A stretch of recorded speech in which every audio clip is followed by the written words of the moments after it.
नमस्कार, मैं हूं विजयश्री और आप देख रहे हैं यूपी न्यूज। दिल्ली में बीजेपी की ऐतिहासिक जीत के बाद पार्टी के सामने बड़ी चुनौती है। उसे अपने चुनावी वादों को पूरा करने के साथ साथ राज्य के खजाने को संतुलित भी रखना है। बीजेपी ने आम आदमी पार्टी की योजनाओं से आगे निकलने का वादा किया था। इसके तहत गरीब महिलाओं और बुजुर्गों को 2500 रुपए प्रतिमाह देने का वादा किया गया था, जबकि 70 साल से ऊपर के लोगों के लिए यह राशि 3000 रुपए होगी। इसके साथ ही गर्भवती महिलाओं को 21,000 रुपए मिलेंगे और गरीब बच्चों को मुफ्त शिक्षा दी जाएगी। दिल्ली का कुल बजट 76,000 करोड़ रुपए का है और 2024 व 25 के लिए टैक्स राजस्व 58,750 करोड़ रुपए होने का अनुमान है।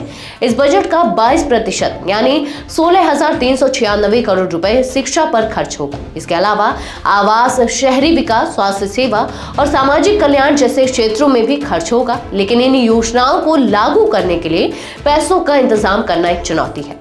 बीजेपी ने जो वादे किए हैं, जैसे महिलाओं को 2500 रुपए मासिक सहायता और गर्भवती महिलाओं को 21,000 रुपए देने पर सालाना लगभग 11,000 करोड़ रुपए खर्च होंगे। इसके अलावा 70 लाख बुजुर्गों को पेंशन देने के लिए 4,100 करोड़ रुपए की जरूरत होगी। यमुना की सफाई पर 8,000 करोड़ रुपए और दिल्ली मेट्रो के तीसरे चरण के लिए 2700 करोड़ रुपए की आवश्यकता होगी। यह सवाल उठता है कि इन वादों के लिए पैसे कहां से आएंगे। एक संभावना यह है कि सरकार पूंजीगत व्यय से धन जुटा सकती है या फिर केंद्र से वित्तीय सहायता मांगी जा सकती है। बीजेपी के दिल्ली अध्यक्ष वीरेंद्र सचदेवा ने कहा कि केंद्र सरकार की मदद से बीजेपी अपने सभी वादों को पूरा करेगी। बीजेपी के पास अगले महीने मार्च में बजट को अंतिम रूप देने का समय है। राजनीतिक विश्लेषक भी मानते हैं कि केंद्र सरकार के सहयोग से बीजेपी अपने वादों को पूरा कर पाएगी।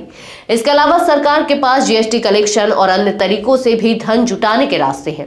दिल्ली विधानसभा चुनावों में बीजेपी ने कई कल्याणकारी योजनाओं का वादा किया है, जिनमें महिलाओं को 2500 रुपए महीने, बुजुर्गों को पेंशन और गरीब परिवारों को मुफ्त शिक्षा शामिल है। इसके अलावा 1700 अनधिकृत कॉलोनियों में रहने वालों को मालिकाना हक दिया जाएगा और स्वास्थ्य सेवाओं के लिए आयुष्मान योजना लागू की जाएगी।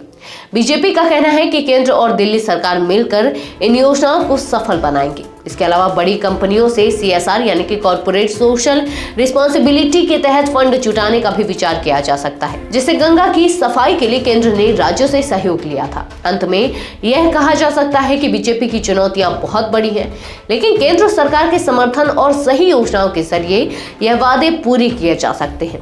अब देखना होगा कि नई सरकार इन वादों को कब और कैसे पूरा करती है।